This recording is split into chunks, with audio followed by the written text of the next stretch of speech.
आपके इस जोश को बढ़ाने के लिए मैं एक मिसरा आप लोगों के सामने रख रहा हूं कि हम तो यूं ही चले थे जानिबे मंजिल मगर, हम यूं ही चले थे जानिबे मंजिल मगर, लोग जुड़ते गए और कारवां बनता गया। जोरदार तालियों के स्वागत कीजिए श्री अनु कुमार ओझा जी का।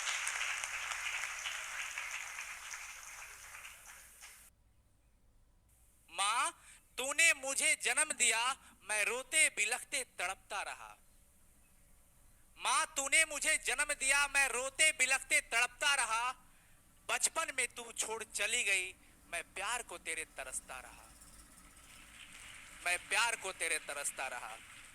अगली कड़ी आती है कि मेरी याद तुझे सताती रही, क्योंकि एक माँ के लिए बच्चा और एक बच्चे के लिए माँ कितने इंपॉर्टेंट होते हैं, शायद ये शब्दों में नहीं। माँ और पिता शब्द को शब्दों में और किसी भी कलम में ऐसी ताकत नहीं है जो माँ और पिता शब्द को परिभाषित कर सके। सही कि नहीं? अगली कड़ी है, तेरी याद मुझे सताती रही, मैं इधर उधर भटकता रहा। नहीं था कोई मुझे संवारने वाला। तेरी याद मुझे सताती रही, मैं इधर उधर भटकता रहा। नहीं था कोई संवारने वाला, पर प्यार को तेरे तरसता रहा।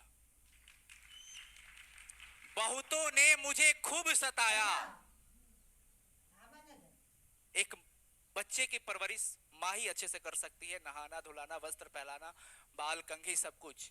नहीं था, बहुतों ने मुझे खूब सताया, रोज डूब कर मैं उगता रहा। आपके साथ भी ऐसी परिस्थिति बनती होगी कि आप डिमोटिवेट होते होंगे। ऐसा लग रहा होगा जैसे सूरज अस्त हो गया है, चारों तरफ अंधेरा हो गया है। लेकिन याद है ना, हर रात के पीछे सुबह पड़ी है और हर सुबह के पीछे रात है। अंधेरी है तो कल सुबह भी होगा। बहुतों ने मुझे खूब सताया, रोज डूब कर मैं उगता रहा। मुश्किलें तो झेलना मेरी आदत सी बन गई, पर प्यार को तेरे तरसता रहा। थोड़ा काबिल हुआ हूं आज, ज्यादा नहीं, थोड़ा थोड़ा काबिल हुआ हूं आज, तेरा आशीष मुझ पे बरसता रहा। आशीष बोले तो आशीर्वाद। थोड़ा काबिल हुआ हूं आज, तेरा आशीष मुझ पे बरसता रहा। टिका रहा मैं अपनी बुनियाद पर प्यार को तेरे तरसता रहा। तुम शक्ति देती नित हम सबको। मां से जो शक्ति मिलती है ना, शायद कहीं से नहीं मिलती है।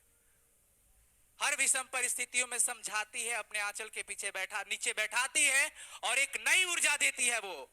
तुम शक्ति देती नित हम सबको, अमृत का गागर पनपता रहा। जीवन के इस सूने उपवन में मैं प्यार को तेरे तरसता रहा।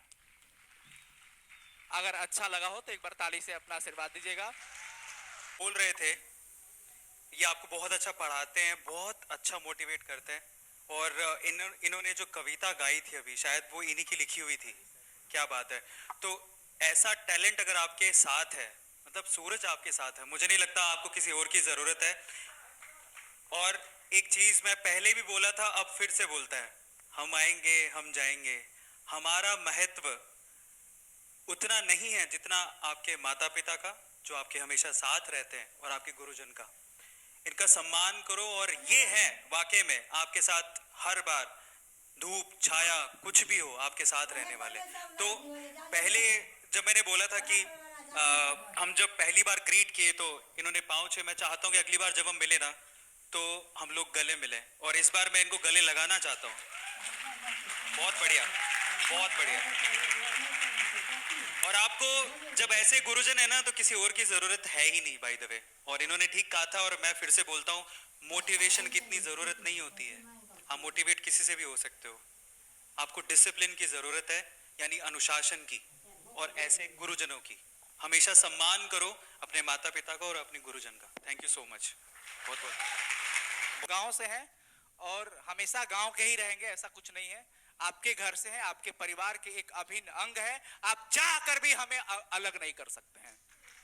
आप चाह कर भी हमें अलग नहीं कर सकते हैं, क्योंकि जो आपकी जन्मभूमि है वो हमारी भी जन्मभूमि है, और जन्मभूमि के साथ साथ ये हमारी कर्म भूमि भी है।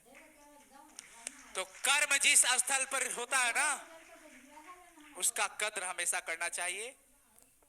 हमारे बिहार ने पूरे भारत देश को बहुत बड़ी बड़ी हस्तियां दी है।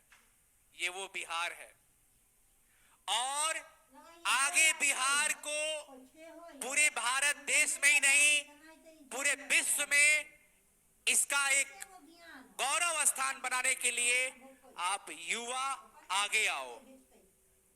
मैं ये नहीं कहूंगा आप आंदोलन करो, आप रोड पे उतर जाओ, कुछ नहीं। आपके पास जो अधिकार है उसको पूरी निष्ठा और समर्पण के साथ करो। आप खूब हंसो, खूब खेलो, खूब गाओ, जो शौक है वो करो, लेकिन एक बात ध्यान रखना कि तुम्हारे मम्मी और पापा के आंखें क्या खोज रही है।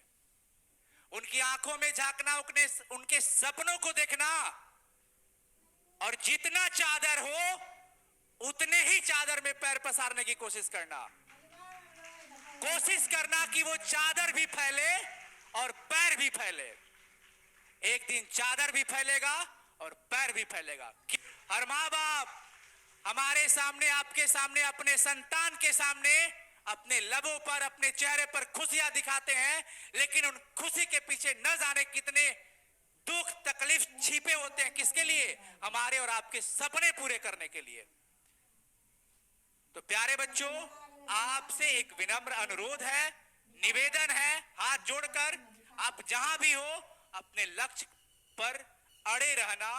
लाख कोशिश की जाए आपको इधर उधर भटकाने की, भटकना मत। हम हमेशा अपने बच्चों से कहते हैं कि एक भी वजह ना रहने देंगे ना पढ़ने के लिए, एक भी वजह ना रहने देंगे ना पढ़ने के लिए, 1000 वजह खड़ा कर देंगे आपको पढ़ने के लिए। इस आपसे निवेदन है, युवा, आप युवा है और आप जो कर सकते हैं शायद वो कोई नहीं कर सकता। अब आपको चुनना है कि आपके लिए, क्योंकि आपको समझ है कि क्या अच्छा है क्या बुरा है। हमें चुनना है, हमें करना है, स्टार्ट करना है। आप निश्चय ही अच्छा करेंगे और बेहतर करेंगे, इस बात का उम्मीद रख लीजिए और आप कर भी सकते हैं। धन्यवाद और सादर प्रणाम आप सभी का।